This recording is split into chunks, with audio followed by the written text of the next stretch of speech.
So I've been using the PowerA Fusion Pro 2 controller for a couple of weeks now, so I'm going to give you my honest opinion on what I think about this controller.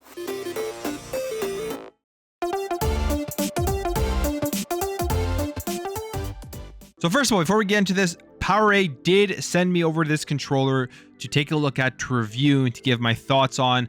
And thank you for that, but this is definitely going to be my 100% honest opinion on what I think about this thing. And do I think this is something that you guys should consider picking up? So first of all, when I received it, first impressions are huge. I mean, this box, extremely premium box. I know this may not really matter to a lot of people, but it came in this really premium packaging, very similar to something you would get with the Xbox Elite Series 2. Nice hard cardboard, and then a really cool unboxing experience. You pull it out and you get presented with this really awesome artwork on this box that I thought was really cool. I'd actually want to display this. And then on the other side, right away, you get the Fusion Pro 2 controller and the case. You open that up and the controller will be in there. It's not in there now because I've been using it.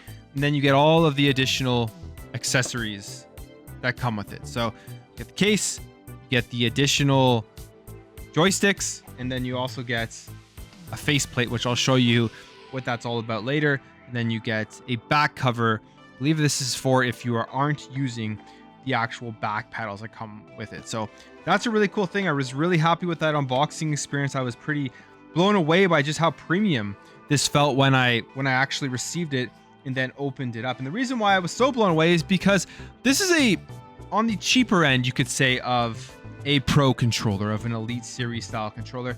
This is a $90 controller, and it has pretty much all of the same bells and whistles that the Xbox Elite Series 2 controller has. And here's the actual controller itself. You can take a look at it. It has all of the Xbox buttons. It's essentially just an Xbox controller. It has really nice grips here on the side, which I found very comfortable over long sessions of gamings. And then you have the back pedals here on the back, which is exact same as what you have on the Elite Series 2. Now, I'll just go over what I liked, what I disliked, and then I'll get to whether I think this is something you guys should look into. First things first, the first thing you have to ask yourself, are you interested in a wired controller? Because this is a wired controller. It's plugged into my Xbox in front of me right now, and it comes with this really long braided wire, but it's, for me, no issue because where I'm situated, how I play my games with my Xbox right in front of me. It also has like that cool trip wire feature that was on the original Xbox controllers. I don't know if you remember that, but always like this feature with a wired controller where if somebody accidentally hits the cable, it'll unattach, not pull off your entire console. But that's the first thing. It is a wired controller, a USB-C wired controller, which I think honestly is not a bad thing, especially if you're going to be using this for first-person shooters. It gets rid of that latency that you do have with wired controllers, and is probably a better option if you're somebody who really takes the FPS genre seriously. When it comes to the actual buttons and features on the controller, it has a couple of things here that aren't available on the Elite Series 2. And the reason I'm comparing this to the Elite Series 2 so much is because you're probably going to be selecting between something like this for a cheaper price and then deciding if you want to spend an extra $50 or $60 or so to get the more expensive Elite Series controller. So it has one thing that I'm happy that this has, and I wish that the Elite Series had, is the actual share button, the one that comes on the Series X and Series S base controllers, where you can take screenshots and take videos right there. I use that feature a lot, so I was happy to have that. It has mic control here on the front where you can go up and down for volume for mic, and then I believe if you press it, it mutes your actual microphone itself. It has hair triggers. So 3 levels of hair triggers here on the back. Just a switch here, and you can see the 3 different slots, and it goes from a very normal, like the entire press of a hit trigger, to a medium hair trigger, to a much more tight hair trigger here where you barely press the button and you're hitting it. I feel like these hair triggers, even at the most maximum setting, still aren't as short as the Elite Series controller. There's still a little bit of press here, but with the Elite ones, like, you're barely pressing it. So there's that, but it works fine. I use a ton of it within Call of Duty Modern Warfare 2, and it works fine with first-person shooters, I should say. I did have somewhat of an issue with the hair triggers in other games. I'll be completely honest with that. For some reason, I don't think it's a hardware issue with this controller. I do think it's something with the other games and the software just doesn't register properly. But whenever I had the hair triggers on fully for any other types of games, like I was playing a platformer, I was playing a third-person action adventure game, for some reason, whenever I had these hair triggers in the shortest position, it didn't register as a full trigger press, and my character would only be doing like a slow movement of the action that they were supposed to do. And that was really frustrating because I believe I don't experience that with the Elite Series 2. So that's something to definitely keep in mind before thinking about wanting to pick up this controller or not. And I don't know if that's something that can be fixed via software or if that's just something that is just not as compatible with the PowerA Fusion Pro 2 controller. The next thing here, it has the back pedals. It has the 4 back pedals here. You can remove them and then you can put them on. Goes right back onto the back. This is another thing that I will mention. I might as well mention the things that annoy me for this controller, and I'll sum it up at the end as I go through it. Is the back pedals, when you take them off, sometimes it's kind of annoying to try to get them back in there. It's not as like smooth and easy to do as it is with the Elite Series. Elite Series has the magnetic system for all of their features, and this one can be a little bit cumbersome when you're trying to switch out the back pedals and then you're trying to also switch out the actual joysticks here themselves. So you can switch out the joysticks. You can do that as well, but like I said, it does not have the magnetic system that the Elite Series has, and that is something to keep in mind. It's not something you're going to be able to easily switch between when you're playing games. You're going to actually have to probably do it in between rounds or pause it or whatever. But what it does have in terms of customization that the Elite Series does not have, and I think this is a really, really cool feature, that is this faceplate thing that literally just comes right on and off, and you can actually customize how it looks. So there it is with the black faceplate. Then I open up here, it comes with the case. It has a white faceplate, and you can throw this right on, no issues. This has a magnetic system and goes right in there, and boom, you're right away playing with a brand new looking controller, a brand new looking Fusion Pro 2 controller. I personally think it looks great in white. I think it looks really good, but I also like the fact here with the black controller, they have these grips here on their front. I wish with this faceplate they would have just added maybe like a gray grip or something here and not just had a completely white plastic face. I think that would have been an extra nice touch to this feature. Maybe give you an option that when you buy this controller, you get to choose between like a red or blue or something like that as the second faceplate for it. That would be something that would have been really cool. But I do like this feature. I think this is a unique feature and something that some people will like. It's like kind of reminds me of the Xbox 360 faceplates on the console, where people were always customizing the way that their Xbox 360 looked. And I think there's a lot of cool things that can be done with this, and it's a feature that isn't available on the more expensive Elite Series controller. So that's another thing that I really enjoyed with this controller, was that faceplate thing. And I mean, while we're here, I might as well show you the thumbsticks and the customization feature. So it's just, they're plastic thumbsticks. That's different than the Elite Series. That's again where that difference comes in. It's not the metal magnetic system, so there's a little bit less quality there, but you just pull it off and then you have to line it up here and then you got to push it on. So yeah, it's a little bit tougher. Like, you can do it pretty fast, but just it's a lot more cumbersome than the Elite Series 2 in terms of customizing the actual parts on the controller itself. Now, in terms of ergonomics and how does this controller feel, honestly, it feels great. I absolutely love the way this thing feels.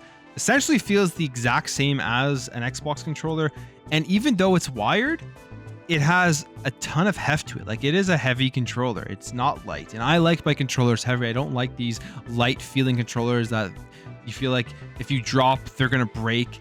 This feels like a very solid controller in your hands. It has the anti-friction rings around the joysticks itself, which gives you a very nice smooth experience. And the buttons all feel awesome. One thing that I will say that I will know in a couple of months from now, or maybe a year from now, which will be a huge, I think, advantage and game changer for me if this doesn't happen to this controller, is the bumpers. The bumpers feel great, but if you know anything about the Elite Series 2 controllers, the bumpers on those things break all the time. My Halo Infinite Elite Series 2 right bumper is essentially broken now. It doesn't work all the time. And if this thing can hold out and not have that issue, I will be very, very happy. And if you look it up, it's a common issue with the Elite Series 2. So maybe this is a place where it doesn't do that. And it's almost unacceptable at the Elite Series 2 for the price of it. And if this doesn't do that, I think that would be a great thing. But ergonomically, it feels great in my hands. I really like it. It's a controller that I've been using as my main go-to controller now for the last couple of weeks, and I really have no complaints. No fatigue, nothing of that sort, and the actual grip here feels really good. Now the D-pad is more of a squishy D-pad. It's not a clicky one. It kind of feels like, I would say, more like the PlayStation 5 controller. I'm just taking a look at my PS5 DualSense right here. Has more of that kind of a feel to it, I would say. More of a squishy, more of like a slidey, squishy style of feel to it. Not clicky at all like the Xbox One and like the Elite Series 2, which is clicky and it's magnetic and you can take it off. I would probably say, I don't know. I like them both. I don't think there's anything wrong with this D-pad. It's fine. I think it would be good for fighters and everything. But you don't get that like circular one that does come with the Elite Series 2. So I don't really have too many complaints about the D-pad, but if you're somebody who wants that click, you're somebody who likes the feel of that one, this D-pad isn't gonna have that same feel to it. And then finally, let's talk about the back paddles. Back paddles, fully programmable. There's a button here, you hold it, you select your face button, you hit the paddle, and boom, it's programmed to that button. Very, very easy. In fact, I think it's even faster and easier to use than actually going into the Xbox app with what you have to do with the Elite Series controller. Now, there's a pros and cons to that. Although it's easy to use, you don't get access to that app, right? You don't get access to that Xbox app that comes with the Elite Series controller where you can literally customize everything, joysticks, entire layout, rumble, all these types of things, right? The color of the button. It also doesn't have an Xbox button there in terms of changing the colors. It's just kind of like a sticker more so than anything.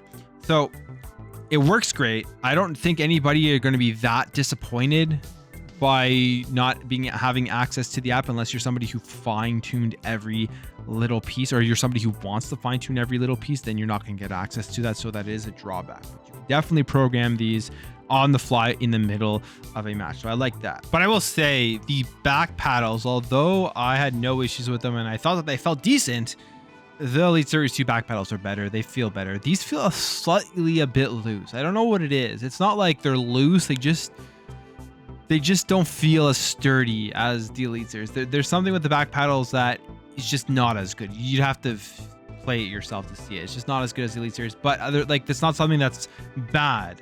It's not something that's going to really take away from being able to use them. They do work and you can customize it. They're just not on the same level. So to sum it all up, what do I like the most about this thing? I like the fact that you can change the faceplates. I like the feel and the ergonomics of it. I like all of the features that you're getting for a $90 Elite Series style of controller. What I dislike about this controller has to be the customizability of it and just how cumbersome it is to actually sometimes change these things out. Like, I struggle with putting these back paddles on all the time. I don't know if it's just me, but the mechanism itself that they have used for this, I just don't think is that great.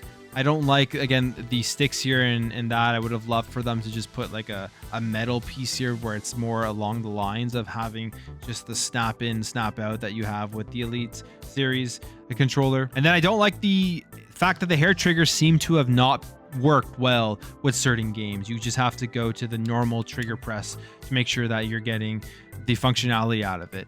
But again, it did work well with all of the first-person shooters. So is this a controller for you? I would say you got to ask yourself, firstly, do you want a wired controller? If so, then you could look at this controller. And are you looking for something with all of the bells and whistles as the Elite Series 2, but for a cheaper price? If that is what you're looking for, I would definitely consider this thing. It is good.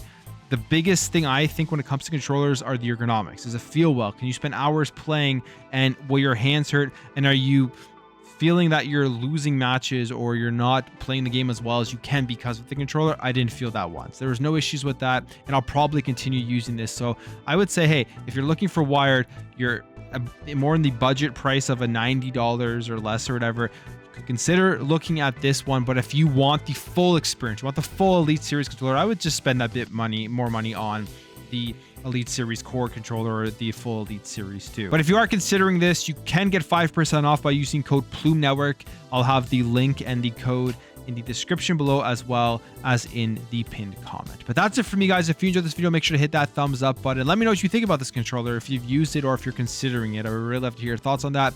And thank you guys for watching, and I'll catch you in the next video.